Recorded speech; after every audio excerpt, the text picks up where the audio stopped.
Susan Murphy Milano.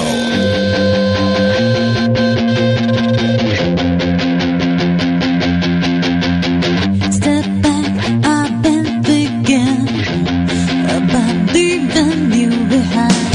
Just that I've been wanting us to revert back to I. Delilah and I have returned. We are with the founder of the Q Center for Missing Persons today, Monica Quezon, and she brings us the case of Brandy Hanna. Everything in the North Charleston apartment on May 20th, 2005, where Brandy Hanna lived, suggested she'd be right back. A cup of tea on the table, the tips she'd made waitressing that day, a pillow and a blanket rumpled on the couch where she had curled up to watch television for the evening. Nothing in the apartment was missing except Brandy and her new cell phone. Joining us to discuss this very disturbing case is her mother, Donna Parent, along with Monica Quezon. Donna, welcome to the show. Thank you. Thank you for having me. Now, in going over the reports and the information, when your daughter was missing, had she just began a relationship and also ended one? She had about 2 months previous. Okay, yes. the previous relationship, was she in that relationship with the person a long time? She was 6 years. 6 years. And were there issues in the relationship, or was it a pretty good relationship? It was up and down. There was always issues. Were police ever called? To my knowledge, yes. Okay. Were you able to get those reports after she went missing? No. Have police been cooperative with you at all? Not very. And what are are they just treating this as an endangered missing person? Are they treating it? Have they done any investigation? Did they go through her apartment? Have they done any of that when you reported her missing? When I reported her missing, they told me to call the jail and the hospitals. So she was just out somewhere. And so then this is another case where they told you have to wait 24, 48 hours before they'll take a report? Yes, they did that. And then from there, so you have to wait, and you're frantic, you're driving around, you're trying to find her. Yes. Do you have a suspicion somehow? She's dating somebody new after coming off this 6-year relationship. Yes. Okay, so you know this person. You know, you're familiar with him, obviously, because she's dating him. They're living together, correct? Yes, they are. And then she breaks away freedom. She starts a new life, and she starts dating somebody new. Correct. Does she tell you during this time, she's working with you, you're having a nice relationship? She seems a lot better because she's away from the abuse, doesn't she? Yes, she did. Yeah, she was a lot happier. And that's what happens when victims are kind of caged animals, in my opinion, because they are. They're not able to be who they are. They're not able to work. They're not able to be out of this person's control. And in my opinion, that's what your daughter was living with. And you saw a vast difference in her. I did, because for a while there I didn't see much of her because he didn't want her with us. And how was he when she disappeared? Did he call you? Did he extend any assistance in looking for her? No, he was the first person I went to whenever she disappeared, and he acted like it was nothing. So she had disappeared before in the past? That's what he tried to say, but she had not, never. Because why don't you explain how close your relationship was with your daughter? Brandy and I, we were very close. She's my only daughter. She is my firstborn. We worked together. When she would leave here, we would talk, a dozen times a day. The night that she went missing, even before I really realized she was missing, I knew something had happened to her. And I have 3 children, but I knew it was her. Because it's that mother's feeling. You know right away. Yes, and God knows I pray no mother ever goes through that, because it's a horrible feeling. It is. And your daughter then, does she talk to you after because it's got to be difficult if she's in a violent relationship and she's breaking off, she's getting her own place. Does she say, Mom, I'm worried, I'm scared, he's getting angry, or he doesn't understand and he's stalking me or he's following me?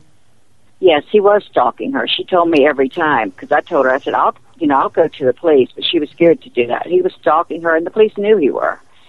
They knew he was, because I would talk to him. And was he cordial to you when you went to him to say, or he just, like you said, blew it off and said, oh, she just took off like she always does? That's what he told me, yeah. He was standing outside like he was waiting for me when I got there. It was like he knew I was coming. Did police do anything, was he ever a person of interest? They said he was, but they didn't really do an investigation. When I finally got them to listen to me, they came and got her apartment key. detective walked through her apartment. It took him a whole maybe 30 minutes to go through her apartment and bring me her key back. What police department is this? North Charleston. Okay, North Charleston Police Department, they need a training, I think, because they don't understand the pattern of conduct, the details in these abductions that end in murder. And then mothers like this have to call agencies like the Q Center, which Monica Quezon runs, and get their help because they're not investigating in this case. They don't really think of it as somebody who could have been killed. They don't look at his behavior. They don't look at the pattern of conduct. They're not also allowing the police reports as part of this because I think it's important. They're not taking and interviewing you enough or family and friends enough to understand what this person allegedly and in my opinion could have been capable of doing. Yes. We had a lady that told the police his truck was there that night. And to this day, they have not searched his truck. Now they can't find his truck. Well, 2005, he probably doesn't own it anymore. Right. So this lady told him, went right after it happened, that he was there that night. Can I make a suggestion then? Is there a way, Monica Quezon, that through the title, through a VIN number to see if the car was crushed or sold, as a suggestion, maybe that's something that the family can do as far as trying to recover the vehicle?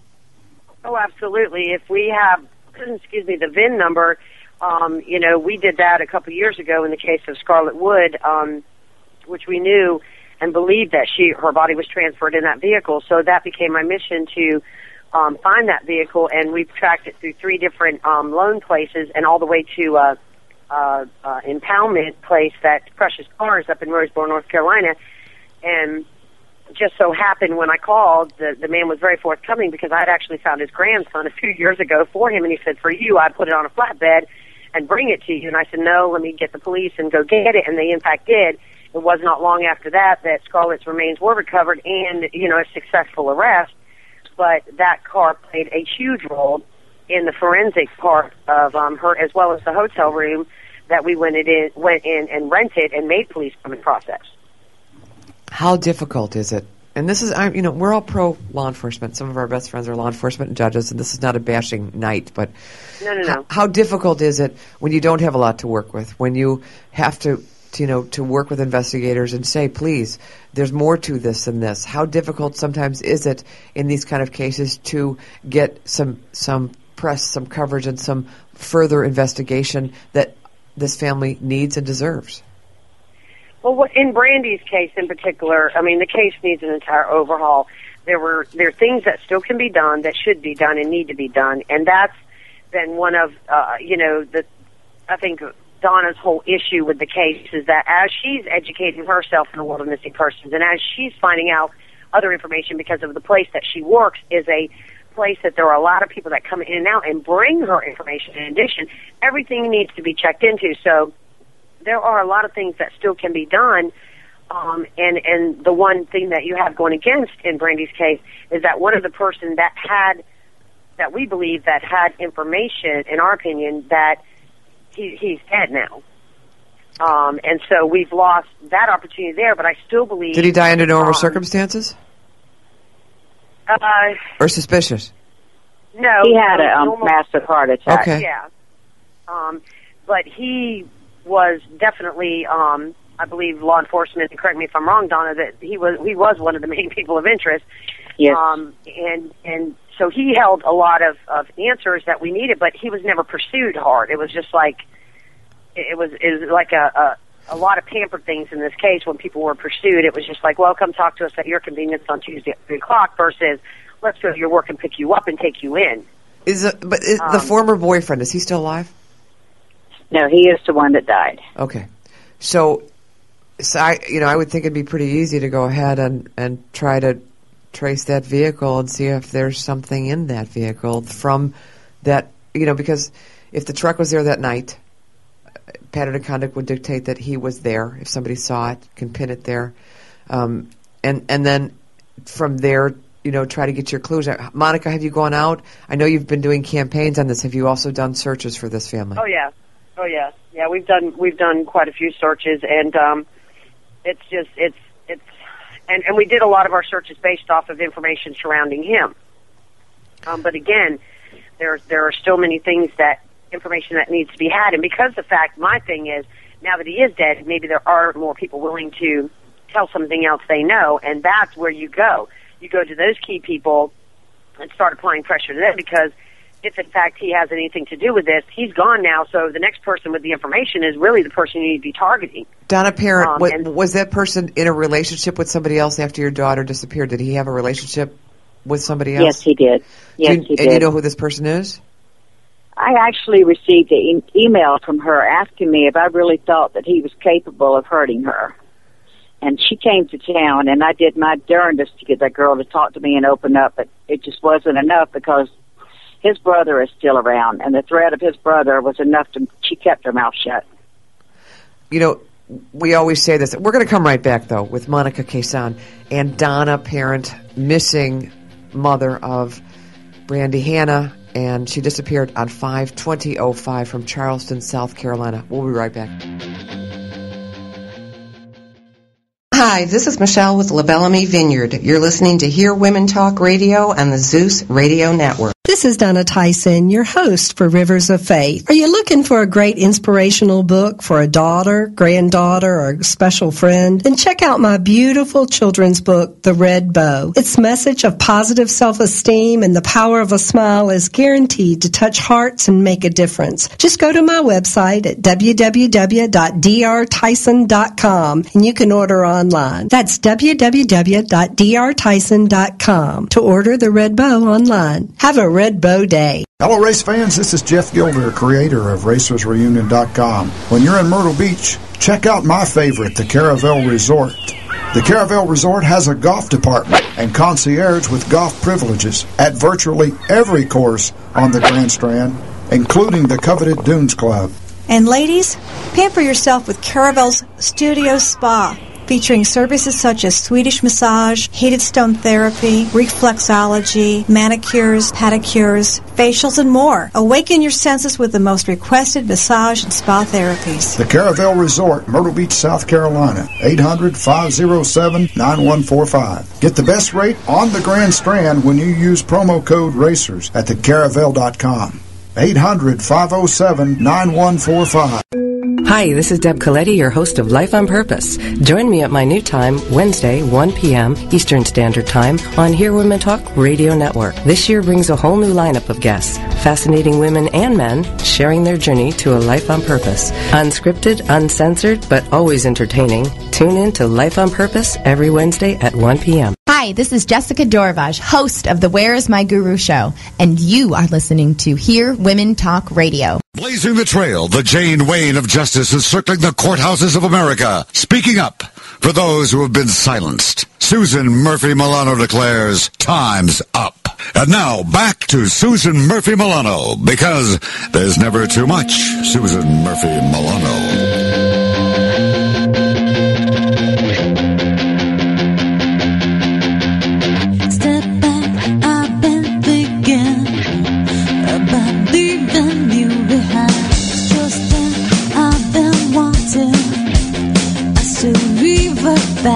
Delilah and I are back with Monica Quezon from the Q Center. She's the founder of the Missing Persons Center that goes out and does these searches. Over the weekend, they orchestrated, they mapped out the search for young Brittany Drexel, 17 years old, who vanished from a hotel in Myrtle Beach in 2009.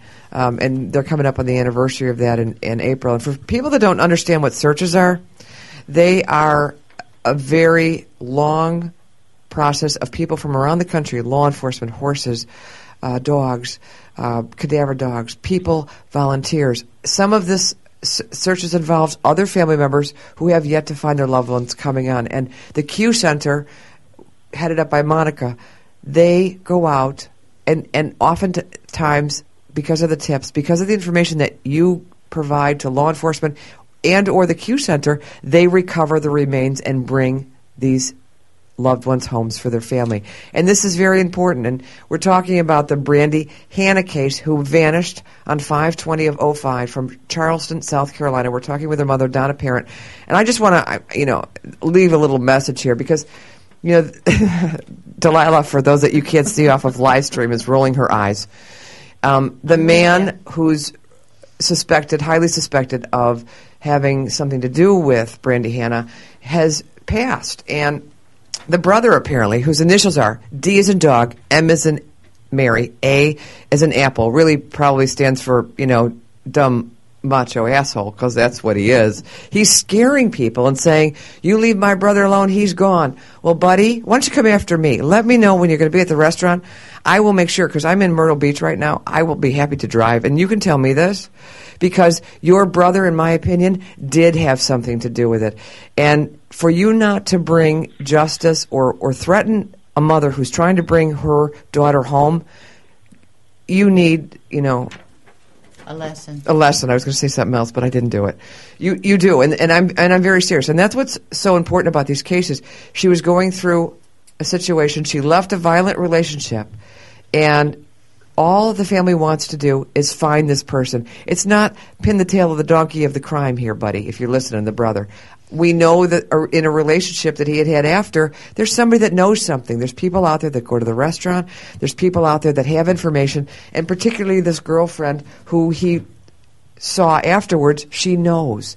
All the family wants is for someone to just say, you can call an anonymous tip. Say where she's at, where you think she might be. Give a clue, give information. That's all anybody wants. Nobody is pointing fingers at anybody. But this is about somebody who was silenced because they were a victim of someone else's control and rage. That's what happens.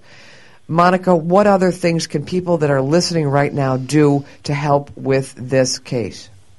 Well, when cases go on this long, we have to continue to renew efforts, and Donna does a great job in doing candlelight vigils and balloon releases and events for Brandy to keep information out there and give an opportunity for people to come forward. But we need some bigger-than-life things to bring attention back to Brandy's case so that, ultimately some tips would lead to a new area to search. And that's where we're kind of at a standstill. We've searched a lot of areas. We need new places to search for her. You can't, we can search every day, but you've got to get near or about the right place.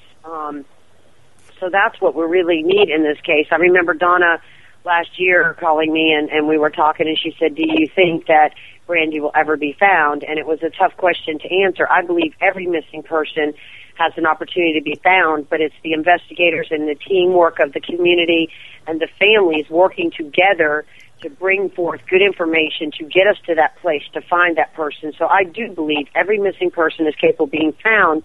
But what happens is we get lost in the cases, or the cases grow cold and the ideas are exhausted, and you don't keep on, and then it just kind of becomes dormant, and that's why a long period of time can go. And she's had more than one investigator that has switched up on this case, so it's like every time a new investigator comes in, it takes time for them to catch up, and then it starts all over again, and it just seems to keep ending in the same place. Even though the person they believe may have had something to do with this is gone, there are other people who know. You target them and let them feel that they may be responsible, and they're still going to come forward. So there is still information to be had out there, no matter how old the case gets.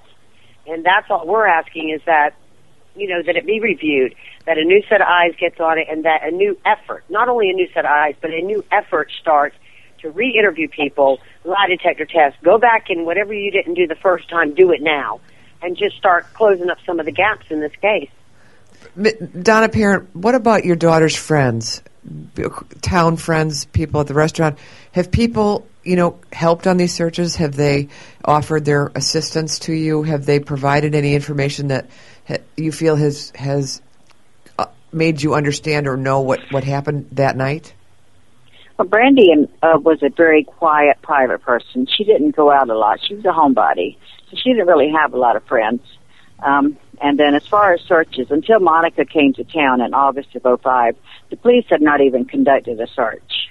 For her at all? No. My brother-in-law, he was a police officer with a different department, and he had to do it on his own time so he wouldn't get in trouble. He conducted a search, but they would not even assist him. And that night, too, she had a brand new cell phone, so that was left. She didn't take that with. There was no forced entry up there, was there? No, none whatsoever. Okay, no. So if you see this person's who's no longer here, but his brother's initials are DMA. If you saw that truck that was downstairs, and and there's no forced entry, and maybe he's saying, baby, baby, which they all do, I want another chance, and she's already in a different relationship, she's starting her life, and he's saying that she's not going to change, then he's going to, as in the pattern of conduct in all of these cases, he's going to kill her. And that's what people don't understand. And, she was with him a long time. Like you said, she was quiet. She probably didn't have a lot of friends. But then in the new relationship that he entered after she disappeared, how quickly did the new relationship start after your daughter disappeared? Do you remember? He was already in a relationship when she disappeared. Okay, boy, yeah.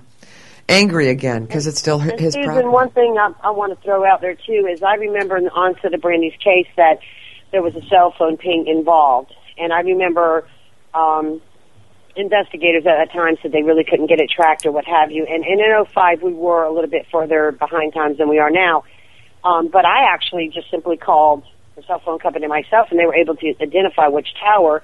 And I remember conducting a search underneath that tower as well, looking in center blocks or what have you, because it was very city-oriented, thinking that the phone maybe, because it was still pinging off that tower, that maybe in fact that phone was throughout there or something, and maybe she made it that far, so which gave you another place to start. Does that make sense? Yeah. And that was kind of just, kind of fell way by the side. I mean, I know exactly where that tower is, and I just, that part's always bothered me too, because we didn't have a lot of the technology we have now, but it's like, can't we even, why wasn't something more pulled and focused that on heavily at the time? I wasn't the investigator. I was just simply trying to get the knowledge to start somewhere else other than her front door. Well, how far from a tower does a cell phone ping? I mean, is it miles? It depends on what type of tower it is. If it's a radio tower or a flat box panel tower, and then what reads off of each panel and so forth, so on, and which we now have more technology that can be done. And I know in 2005 a lot of it couldn't be done, but the radio towers can be anywhere from 8 to 13, some even 15 miles. But again, you can call each cell phone carrier, and actually get that information from their technology department. This particular tower, how far is the ping? Where does that ping lay? And kind of go from there, and it actually starts off a centralized area for you to focus on, if anything, to find the phone. Yeah. I think that the truck is, if it can be found, if it's still around, if it hasn't been squashed in a yard somewhere, I think that's an important key to this. I really do. If it's a truck he had. The ping was the most important, I just remember that. And so the biggest thing with Brandy's case is there are some things that you could still go back, I think, and do. The vehicle being one thing I think that Dawn has been a lot concerned about. And then there's just so much more information she has. And the investigators need to really just sit down and go through everything and let her go through everything that she's received and see if it pieces together, because over the years she's kept everything that people have told her, and it may tell a story if a new fresh Talk eyes about how look over important it. that is, Monica. Talk about when family members, it's not just about giving up, but it's keeping every single scrap of paper. You do. When I first talk to families, one of the first things I tell them is to get a pad of paper and to start now, even if they didn't do it 2 days before, but to start now, keeping, who tells you what date and time, document it as well as you can, and even if it's third-hand information, where they heard it from and who that person heard it from, and try to run those things down when you present it to a law enforcement officer, because they are not going to do, they don't want to have to do all the work to run it all down, because it becomes hearsay. So try to do some of that work yourself, like who heard from what, who heard from what. But documentation is the key, because when you go back in and review a cold case, which I just did recently with another case, they look and say, wow, I never knew that. It's not in this file, or now it means something 3 years later, to this other information they have. So it's vital that we all keep good documentation, and law enforcement does it. That's in their training. But families need to know, too, because they do get the information at the level of the street and out of their community, because people want to help and people tell them what they hear. And even though it may be hearsay, it actually can mean something to what law enforcement already has as fact. And it can become more important at that point. And you've run this restaurant, Donna Parent, for a number of years called Alex's Restaurant on Dorchester Road, right? Yes, I have. Yes. And everybody knows you. And when they come in, you know, and you know, they've also been very supportive, haven't they? Oh, God, I couldn't have asked for better people. I've worked for the lady that owns Alex's for 30 years, and I couldn't have a better support system than with her and my customers. And she treats you like family. And I say that because in a lot of these cases that I've seen across the country for a number of years, employers really don't treat this. In some cases, they fire. They let go people that work for them that are going through this, as we saw in Lindsey Baum's mother's the child that's been abducted. You know, landlords take advantage. People take advantage of those people out there who are suffering and going through. And I've just seen nothing but accolades from this woman from Alex's restaurant who's really supported you with your daughter. This lady, she went out and we had a banner made. It's about a 6-foot banner. It's on the side of this building. It was put up for Thanksgiving after Brandy disappeared, and it still hangs on this building. It still hangs up there. It still hangs here until the day Brandy is found. It will hang there. Okay, Monica. And she's always been good to us when we've come to town and fed our searchers. I know. For free. I mean, this woman's been incredible. What can we do? Summer's coming up. The weather's coming up. People are going to be traveling to Charleston, South Carolina. What can they do? Maybe they can print a poster off this site if they're going to be in that area and drive around while they're down here on vacation. I mean, you've always talked about that. Adopt a family from the Q Center when you go on vacation and get the information out there. There are so many people that travel every year and they go to all these places, and it's a constant reminder in the truck stops and the rest areas and in local businesses along their path. It takes nothing when they walk in there to gas up and pay for their gas to say, hey, you know, can you hang this poster of this missing person for me? And, you know, document it and then send a nice email to the family. Most missing people have websites. Their families are getting that information and say, hey, I was on vacation. I came from Virginia, went to Charleston this summer. You know, I distributed 500 Maybe it's a nice campaign for the 100. family because we are out of time, but people need to go to ncmissingpersons.org. If you have tips on any of these cases, Q Center's number is 910-232-1687. It's 24/7. Monica Quezon, thank you. Thank you, Donna Parent. Her daughter, Brandy Hanna, has been missing from Charleston, South Carolina. Any information, again, the number is 910-232-1687. Remember, if you have a case, to please email us at timesupforjustice@gmail.com. From the crew here at Zeus Radio Network, Delilah and myself, God bless. Be safe. Until next week. Bye-bye.